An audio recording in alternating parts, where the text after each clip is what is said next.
अभिराम रखना है, उसको लेकर विराम करना है।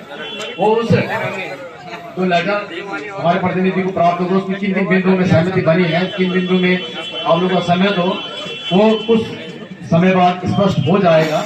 मैं कल भी इस मंच के माध्यम से बोल रहा था कि समूह के विभिन्न पदों में जो भर्तियां आ चुकी है और जो भर्ती लगभग अपने अंतिम चरण में है, और जिस भर्ती प्रक्रिया में अभी नियुक्ति देना ये अंतिम चरणों में है, और संभवतः सेटेक्स डिपार्टमेंट और तमाम विभागों में अकाउंटेंट्स की पद आए हैं, उन पदों को सुरक्षित कैसे किया जाए। मुझे नहीं लगता कि आज 180 और उसमें प्लस आप 100 और जोड़ेंगे तो 280 या 300 के लगभग वो पद हैं।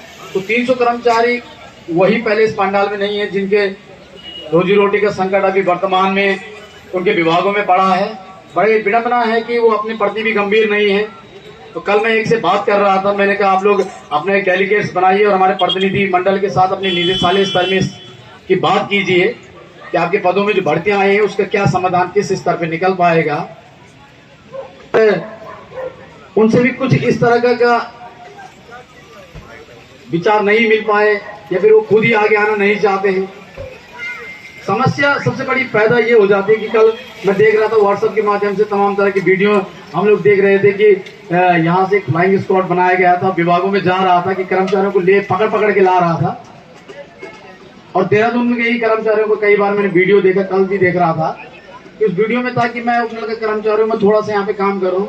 देखो समस्या ये नहीं कि आप विभागों में काम कर रहे हैं, समस्या ये नहीं कि लोकसभा चुनाव आ रहे हैं। लोकसभा चुनाव भी हर 5 साल में ये शासन प्रशासन बहुत कड़ी नीतियां बना रहा है, नीतियां बना रहा है, जिसमें अब राज्य में निजी व्यावसायिक ठेकेदार भी इसमें सम्मिलित होने वाले। मैं आपको बता दूं ऊर्जा निगम के जो यूजेबीएनएल के कर्मचारी हैं उनको भी बता दूं, आज स्पष्ट तौर पे जल विद्युत निगम के कर्मचारी बहुत कम रूप में हमारा सहयोग करते हैं। उनको बता दूं कि निगमों का निजीकरण होना शुरू हो चुका है। आप लोग स्पष्ट होंगे, यूपीसीएल वाले भी यहाँ पे होंगे। आपके विभागों का निजीकरण कई जगहों पे शुरू भी हो गया। हरिद्वार में मीटर रीडर जितने भी लगते हैं आपके लाइनमैन वगैरह निजी कंपनियों से लगाने शुरू कर दिए हैं। फिर इतने होने के बावजूद भी जल विद्युत संस्थान या यूजेबीएनएल के कर्मचारी बिल्कुल भी किसी अपने दृष्टिकोण से इस आंदोलन में सहयोग नहीं करते हैं, क्योंकि निगम में ऑटोनोमस बॉडी है, उसके लिए तो इस आंदोलन को और मजबूत बनाइए। और इतने अनुभवी, मैं तो मानता हूं कि यूजेबीएनएल और यूपीसीएल में सबसे पुराने उपनल के कर्मचारी होंगे, संभवतः उन्हें 20 साल से ऊपर भी समय हो गया। उत्तर प्रदेश के समय से उपसूल से वो लगे हैं, और दुर्भाग्य की बात है कि इस आंदोलन को किसी भी रूप से सहयोग नहीं करते।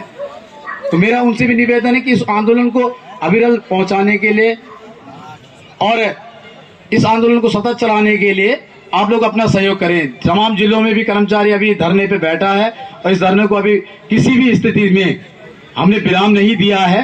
संभावित ये हो सकता है कि अगर शासन से आज वार्ता विफल होती है तो एक दिन का विराम देने के बाद बुधवार को शायद हम फिर महारैली का आगाज करें। और कोई भी अपने दिमाग में गलतफहमी न माने कि इस आंदोलन का आज अंतिम चरण है। अंतिम चरण वो तभी हो पाएगा जब हमारा प्रतिनिधि मंडल और आप सभी बैठ के ये तय करेंगे कि आगे की रणनीति के रूपरेखा क्या होनी चाहिए।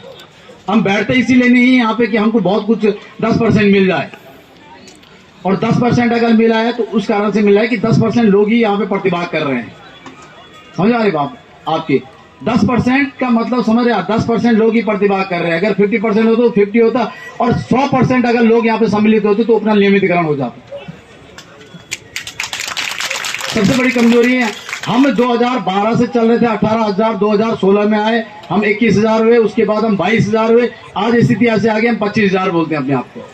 तो दिन प्रतिदिन उपनल की तादाद भी बढ़ रही है, और हमने तो रिक्वेस्ट भी की थी 2016 में शासन प्रशासन से कि उपनल की परंपरा को बंद कीजिए, क्योंकि मैं नहीं चाहता हूं कि मेरा छोटा या मेरा छोटा भाई इस ऐसी परंपरा में आए जो कि एक हम लोगों को जिस प्रकार से गंभीर बीमारी कैंसर को हम कहते हैं, उसी प्रकार से युवाओं के लिए कैंसर की बीमारी है।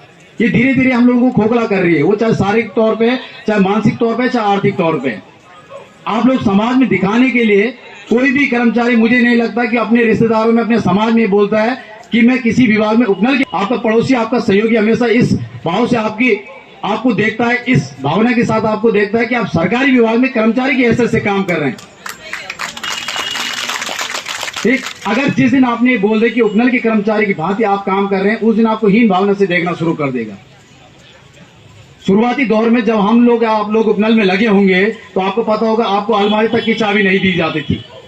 इस संघ की बदौलत है कि आज तमाम उपनल कर्मचारियों के पास कहीं कहीं पे विभागों का प्रभारी के चार्ज भी मिल जाता है। जब शुरू में 2011-12 में उपनल शुरू में लगे थे लड़के, तो उपनल के जो चौकीदार, चपरासी, अन्य चतुर्श्रेणी संवर्ग में उनको ताले लगाने की परमिशन भी नहीं दी जाती थी कि ना भाई विश्वास के पात्र नहीं है, ताले भी परमानेंट आदमी के हाथ में छोड़ के जाना।